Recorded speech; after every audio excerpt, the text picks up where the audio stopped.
فی الحال کسی نتیجے پر پہنچے بغیر ہی ہم واپس جا رہے ہیں، لیکن ہم نے اپنی پوزیشن واضح کر دی ہے۔ بنیادی نقطہ یہ تھا کہ ایران واضح طور پر اس بات کا عہد کرے کہ وہ کبھی بھی ایٹمی ہتھیار یا انہیں تیزی سے بنانے کی صلاحیت حاصل نہیں کر پائے گا، اور یہی اہم مدعا تھا۔ یورینیم افزودگی، ایران کا خود انحصاری اور دوسری طرف ان کی اجارہ داری، یہ ایک مین پوائنٹ ہے جس پر ایران نے کمپرومائز نہیں کیا ہے۔ آبنائے ہرمز بھی اس میں آ جاتا ہے، اس کا کنٹرول وہاں پر، اور پھر امریکہ کے مطالبات جو ہیں جس وقت مذاکرات شروع ہوئے تھے ٹرمپ صاحب نے اسی وقت باتیں کرنا شروع کر دی تھیں۔ ناظرین گرامی، اور سب سے زیادہ جو مذاکرات ہضم نہیں ہو رہے تھے تو وہ اسرائیل اور انڈیا ہیں، اور اسرائیل نے اسی وقت ابھی مذاکرات کی جب باتیں شروع ہوئی تھیں اور مذاکرات شروع بھی نہیں ہوئے تو لبنان پر اٹیک کر دیے تھے، اور ان حملوں میں ایک دن میں 100 سے زائد حملے کیے گئے تھے لبنان پر، اور ان حملوں میں پھر سیز فائر کروایا گیا۔ ایران نے پھر فوری ایکشن لیا تھا اور کہا تھا کہ مذاکرات تبھی شروع ہوں گے کہ لبنان پر سیز فائر کیا جائے، تو پھر اسرائیل نے ہٹ دھرمی برقرار رکھی، اور ہوا یہ کہ اب وہ اور مذاکرات بھی شروع ہوئے تھے، اور پھر ان مذاکرات کو یہ کہہ کر کے ختم کر دیا گیا یا بے نتیجہ رہے وہ مذاکرات کہ ان کا اگلا سیشن جو ہوگا واشنگٹن میں ہوگا۔ یہ تمام تر ڈیولپمنٹ رہی۔ اب ایرانی میڈیا کہتا ہے کہ امریکہ حد سے زیادہ مطالبات کر رہا تھا، امریکہ نے بیجا اور حد سے زیادہ مطالبات ہمارے سامنے رکھے، جس کی وجہ سے مشترکہ فریم ورک اور معاہدے گرا میں رکاوٹ ڈالی گئی امریکہ کی جانب سے۔ اور یہ بھی خبر ہے کہ امریکی بحری جہاز ایران کو بغیر اطلاع دیے آبنائے ہرمز سے گزرے تھے، مذاکرات کی وجہ سے تب کوئی کارروائی نہیں کی گئی تھی۔ ایرانی پاسداران انقلاب نے کہا تھا، اور ٹرمپ صاحب نے تبھی کہنا شروع کر دیا تھا، ابھی کل کے روز ان کی جو اسٹیٹمنٹ، جس میں میں نے آپ میرے فیس بک پہ دیکھ سکتے ہیں میں تمام تر ویڈیوز، جس میں میں نے آپ کو بتایا تھا کہ ٹرمپ نے کہا تھا کہ اب ہم آبنائے ہرمز میں جتنی بارودی سرنگیں ان کی صفائی کا کام جو ہے ہم نے شروع کر دیا ہے۔ بہرحال ٹرمپ صاحب کیا کہتے ہیں مذاکرات کو لے کر کے؟ وہ کہتے ہیں کہ ایران سے معاہدہ ہوتا ہے یا نہیں مجھے اس سے فرق نہیں پڑتا، چاہے جو بھی ہو، یہ جنگ ہم جیت چکے ہیں۔ آبنائے ہرمز میں بچھائی گئی مائنز کو ہٹا دیا گیا ہے، چین ایران کو ہتھیار فراہم کرتا ہے تو اس کو بڑے مسائل کا سامنا کرنا پڑ سکتا ہے۔ پھر کہتے ہیں ٹرمپ صاحب کہ نیٹو کے کردار سے ہمیں مایوسی ہوئی ہے، مختلف ممالک کے خالی بحری جہاز تیل کے لیے امریکہ کا رخ کر رہے ہیں، اور فیک نیوز میڈیا کہتا ہے کہ ایران جنگ جیت رہا ہے، تو فیک نیوز میڈیا کے حوالے سے انہوں نے کہا کہ انہیں ٹرمپ سنڈروم لاحق ہو گیا ہے۔ یہ ٹرمپ صاحب نے ابھی جو ان کی لیٹسٹ جو ان کا اسٹیٹمنٹ ہے یہ میں آپ کے ساتھ شیئر کر رہی ہوں۔ ناظرین گرامی، پاکستان میں جاری ایران امریکہ مذاکرات ایک وقت ایسا بھی آیا تھا جب انٹرنیشنل میڈیا جو خبریں رپورٹ کر رہا تھا، انٹرنیشنل میڈیا ظاہر ہے متضاد خبریں بھی کچھ سامنے آئیں، تو اس میں فائنینشیل ٹائمز کی ایک خبر سامنے آئی تھی۔ فائنینشیل ٹائمز نے کہا تھا مذاکرات جس وقت جاری تھے، میں اس وقت کی یہ خبر آپ کے ساتھ شیئر کر رہی ہوں کیونکہ ڈیڈ لاک تو ابھی وقتی اس میں آ گیا ہے، لیکن مذاکرات جب ہو رہے تھے تب بھی آپ کو یاد ہوگا کہ وہ رک گئے تھے، اور ایک بار نہیں رکے ہیں، کبھی کھانے کا وقفہ تھا، کبھی کچھ کہہ کے وہ ڈیڈ لاک تب بھی سامنے آ رہا تھا اور بار بار آ رہا تھا۔ تو اس پہ فائنینشیل ٹائمز نے کیا خبر رپورٹ کی تھی؟ اس نے کہا تھا کہ ایران امریکہ مذاکرات اس وقت رکے ہوئے ہیں، اور سب سے بڑا تنازعہ جو سامنے آ رہا ہے وہ آبنائے ہرمز کا آ رہا ہے۔ آبنائے ہرمز کو دوبارہ کھولنا ہے۔ ایران کا اصرار تھا کہ اسے مکمل کنٹرول ہمارے کنٹرول میں رہے، ہمیں اس کا مکمل کنٹرول حاصل رہے، اور جبکہ امریکہ نے کہا تھا کہ ہر جو اس وقت جہاز گزر رہے ہیں آبنائے ہرمز سے، ایران اس پہ فیس وصول کر رہا ہے، یہ فیس وصولی روکنا ہوگی ایران کو، اور مشترکہ کنٹرول جو ہے یہ ہونا چاہیے، اس پہ ہمیں ایران اور دیگر کا بھی انہوں نے نام لیا تھا کہ سب کا مشترکہ کنٹرول ہونا چاہیے، تو ایران نے کہا تھا نو، اس پہ ایران نے فوری طور پر اپنا رد عمل دیا تھا کہ اس پہ صرف ایران کا کنٹرول ہوگا۔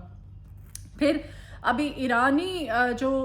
سرکاری ادارے ہیں ان کی جانب سے، ایرانی حکومت کی جانب سے جو رد عمل سامنے آ رہا ہے، ایرانی وقت تو ظاہر ہے ابھی پاکستان میں ہی ان کی جانب سے کوئی کوئی اسٹیٹمنٹ سامنے نہیں آئی ہے، اور پھر آپ کو یاد ہوگا جس وقت یہ مذاکرات شروع ہوئے تھے تو پاکستانی ایئر فورس کے طیارے گئے تھے ایران، اپنے حصار میں ان کو لے کر کے آئے تھے ایرانی وقت کو پاکستان، تو ابھی یہ اطلاعات ہیں، اور یہ بھی خبر تھی کہ ان کو پھر واپس بھی چھوڑا جائے گا۔ تو بہرحال ابھی تک ایرانی وقت پاکستان میں ہی ہے، جبکہ جے ڈی وینس صاحب واپس چلے گئے ہیں۔ جاتے ہوئے انہوں نے اس پہ ان کے ایکسپریشن جو ہیں کچھ وہ ملے جلے تھے، انہوں نے ایک طرح سے جو تہران کے بارے میں بات کی، انہوں نے کہا کہ یہ اگر معاہدے کی طرف نہیں آتا ہے، کامیاب نہیں ہوتا ہے، تو پھر ان کو اس کے آفٹر ایفیکٹس بھگتنا ہوں گے، یہ اچھا نہیں ہوگا۔ تو ناظرین گرامی، دوسری طرف ایک اچھی جو ایک